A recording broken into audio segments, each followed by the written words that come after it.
Hello friends and family, welcome to my another lesson. Today in this lesson I am going to making this video especially for the beginners.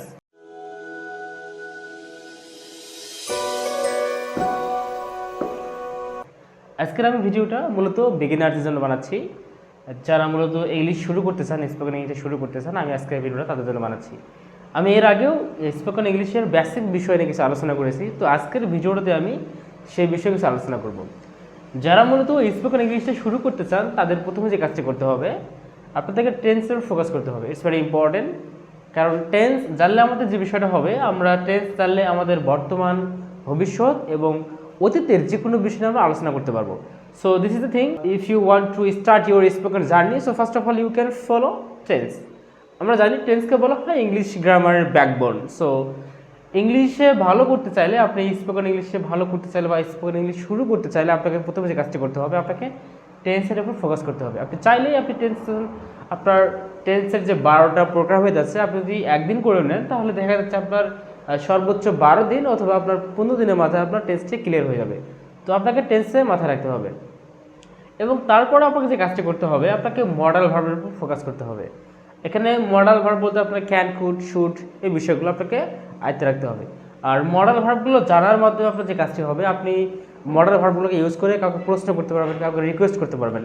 আর আমরা জানি প্রশ্ন করতে গেলে দুইভাবে করা যায়, একটা ডব্লিউএইচ অথবা মডাল ভার্বকে সামনে দিয়ে। তো আপনি মডাল ভার্ব জানার মাধ্যমে আপনার প্রশ্ন করা বা আপনি কাউকে রিকোয়েস্ট করতেছেন, ঠিক আছে, সেটা আপনার দ্বারা হবে। আপনার ইংলিশের ছোটো ছোটো বিষয়গুলো আপনি এখান থেকে শুরু করতে পারেন এবং তারপর আপনি যে কাজটি করতে হবে, আপনাকে প্র্যাকটিস করতে হবে। ওকে, আমরা জানি practice makes even perfect. So first of all you have to practice more and more. There is no alternative way without practicing properly. So this is the thing. এখন প্র্যাকটিস করবো, practice করে এখানে দুইটা বিষয় আছে, দুটো ওয়ে আছে আমরা কীভাবে প্র্যাকটিস করতে পারি। তো এখানে প্র্যাকটিস করার যে বিষয়টা, আপনি প্রথমে চাইলে আপনি সেন্টেন্স অথবা সেন্টেন্স স্ট্রাকচার আপনি মুখস্থ করতে পারেন। আপনি সরাসরি সেন্টেন্স স্ট্রাকচার মুখস্থ করতে পারেন। তো লিসেনিংটা আমরা প্র্যাকটিস করার একটা আমাদের ওয়ে হতে পারে। আমরা লিসেনিং করার মাধ্যমে প্র্যাকটিসটা করতে পারি। যখন আমরা একটা লেকচার বারবার শুনবো, তখন আমাদের লেকচারটার মাথায় সেট আপ হয়ে যাবে, ওই লেকচারের সেন্টেন্সগুলো আমাদের মাথায় সেট আপ হয়ে যাবে। So this is the thing, আমাদের প্র্যাকটিস করতে হলে আমাদের লিসেনিংটাকে বেশি জোর দিতে হবে। আমি গত লেকচারও বলেছিলাম যে আমাদেরকে লিসেনিংয়ের বেশি ফোকাস করতে হবে। সো আমি আজকে সেই বিষয়টা বলতেছি যে আপনাদেরকে লিসেনিং ওর বেশি ফোকাস করতে হবে। এবার কেন করতে হবে আমি সেটা বললাম, যে যদি আমরা একটা গান বারংবার শুনি, দেখা যায় যে আমাদের গানটা কিছুদিন পর আমাদের মাথায় সেট আপ হয়ে যায়। তো সেরকমই কোনো বিষয়, যদি আমরা লিসেনিংটা করি, বারবার করি, তাহলে দেখা যাবে কিছুদিন বা কিছু সময় পর আমাদের ওই লেকচারটা আমাদের মাথায় সেট আপ হয়ে যাবে।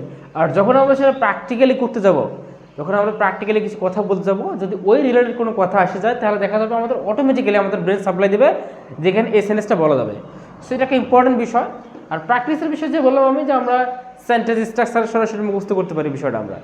আমরা যদি এটা না করি, যদি আমরা আরও একটা বিষয় করতে চাই যে আমরা নিজেরাই সেন্টেন্স মেকিং করব, ঠিক আছে, আমরা নিজেরা সেন্টেন্স মেক করবো, আপনাকে যে কাজটি করতে হবে, আপনাকে সেন্টেন্স মেকিং করতে গেলে আপনাকে গ্রামাটিক্যাল যে বিষয়গুলো আছে আপনাকে সেগুলো জানতে হবে। আপনি গ্রামাটিক্যাল বিষয়গুলো জানা ছাড়া আপনি প্র্যাকটিস করতে পারবেন না বা আপনি সেন্টেন্স মেকিং করতে পারবেন না। এখানে প্রথমে আমাদের কী বিষয় জানতে হবে, আমাদের গ্রামাটিক্যালের যে বেসিক বিষয়গুলো আছে আমাদের সেগুলো জানতে হবে।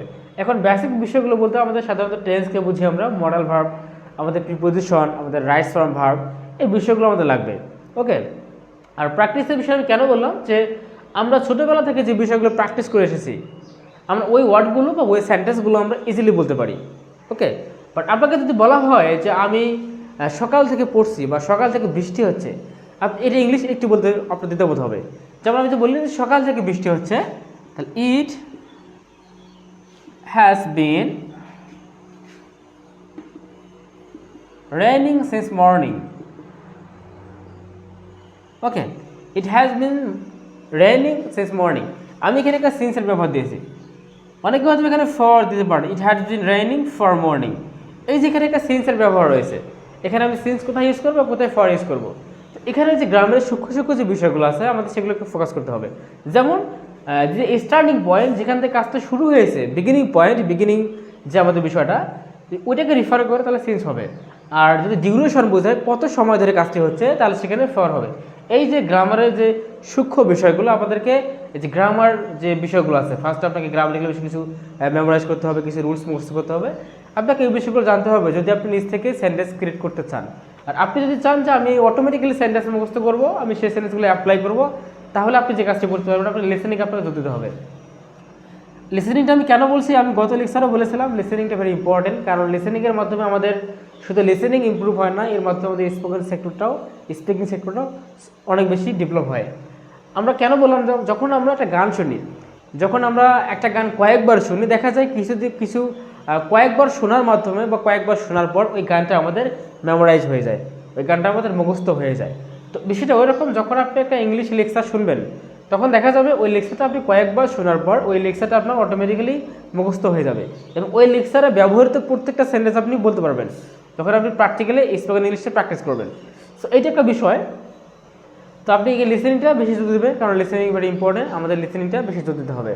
এবং তারপর আমাদের যে কাজটি করতে হবে, আমরা চাইলেই একটা যে কোনো পরিবেশে, দেখা যাচ্ছে আপনি কোথাও একটা মাঠে বসে আছেন অথবা আপনি বাসে করে কোথাও যাচ্ছেন, তো আপনাকে প্রথমে থিঙ্কিং করতে হবে যে এই যে বাসের যে পরিবেশটা বা আমি যেখানে বসে আছি প্রাকৃতিক যে পরিবেশটা, এটা আপনাকে নিজে আপনাকে এক্সপ্লেন করতে হবে এবং ওই আপনার মাথায় সেট আপ করে নিতে হবে যে এই যে পরিবেশটা আমি কীভাবে বর্ণনা করব। ঠিক আছে, আপনি ওই পরিবেশ সম্পর্কে সেন্টেন্স মেক করা শুরু করে দেন এবং সেটা আপনি মাথা খেটে কাজ করেন, আপনাকে বলার দরকার নেই, আপনি নিজে আপনার মাথায় একটু কাজ করার চেষ্টা করেন যে এই সেন্টেন্সটা হবে কিনা বা এই সেন্টেন্সটা কীভাবে করা যায়, এই যে বিষয়গুলো আর কি। আসলে এইটা একটা স্কিল ডেভেলপ। আপনি চাইলেই শুধুমাত্র একটা কোর্স করে বা দুই একটা বই পড়ে আপনি এই যে স্পোকেন ইংলিশের যে স্কিলটা ডেভেলপ করতে পারবেন না। আপনাকে লেগে থাকতে হবে, আপনাকে প্যাশন হতে হবে, আপনাকে প্রচুর সময় দিতে হবে, আপনাকে মাইন্ড সেট আপ তৈরি করে নিতে হবে শেখার জন্য। এটা আপনাকে যে কোনো পরিবেশে ইংলিশে কথা বলার, যে কোনো পরিবেশে ইংলিশে ভাবার যে মাইন্ড সেট আপ, এটা ক্রিয়েট করে নিতে হবে বিষয়গুলো। এবং আপনাকে যে বিষয়টা করতে হবে, একটা এনভায়রনমেন্ট ক্রিয়েট করে নিতে হবে। ওকে, আপনাকে একটা এনভায়রনমেন্ট ক্রিয়েট করে নিতে হবে, কারণ আমরা জানি our society or our country is not suitable for practicing spoken English. So আমরা জানি আমাদের আশেপাশে সবাই ইংলিশে কথা বলে না, তো আমাদের এনভায়রনমেন্টটা সেরকম না। তো আপনাকে একটা সুইটেবল এনভায়রনমেন্ট ক্রিয়েট করে নিতে হবে যেখানে আপনি চাইলে ইজিলি প্র্যাকটিস করতে পারবেন। আপনি চাইলে প্র্যাকটিস করার আরেকটা বিষয় আমি গত লেকচারে বলেছিলাম যে যদি আমাদের এনভায়রনমেন্টটা সুইটেবল না হয়, প্র্যাকটিস করার মতো না হয়, যে আমি কাউকে পাচ্ছি না প্র্যাকটিস করার মতো, তো আপনি চাইলে আপনি আপনার সঙ্গে প্র্যাকটিস করতে পারেন। You can practice with your selfs, that means you can practice with your selfs in front of mirror, in front of your phone camera. So this is the best and effective way for practicing English. আমি এখনও এই মেথডটাকে follow করি। আপনি চাইলেই আপনার ফোনের রেকর্ডকে চালু করে দিয়ে আপনি ইংলিশে কথা বলতে পারবেন। আপনি ইংলিশে রেকর্ড করে আপনি রেকর্ড করে আপনি ইংলিশে একা একা কথা বলেন এবং আপনি আবার পরে একা একা শুনলেন যে আমি কতটা ইমপ্রুভ করতেছি। তো আপনাকে এই বিষয়গুলো ইমপ্রুভ করতে হবে, আপনাকে এইভাবে ধরে আপনাকে সময় নিয়ে কাজ করতে হবে। আমি আশা করতেছি এই ভিডিওটা অবশ্যই একটু হলেও সাহায্যকারী হবে যারা বিগিনার্স, যারা শুরু করতে চান যে আমরা কোথা থেকে শুরু করবো বিষয়গুলো। তো আমি আশা করি এই বিষয়গুলো আপনাদের ফোকাস করার মাধ্যমে আপনাদের ইংলিশ শেখার যাত্রাটা অনেক সহজ হবে ইনশাল্লাহ। So guys, no more now, this was my short message. Hopefully that this short message will be very helpful to everyone, especially those person who are beginners. So no more now, I will come back with a new video. Then stay away and stay with happiness. Allah Hafiz.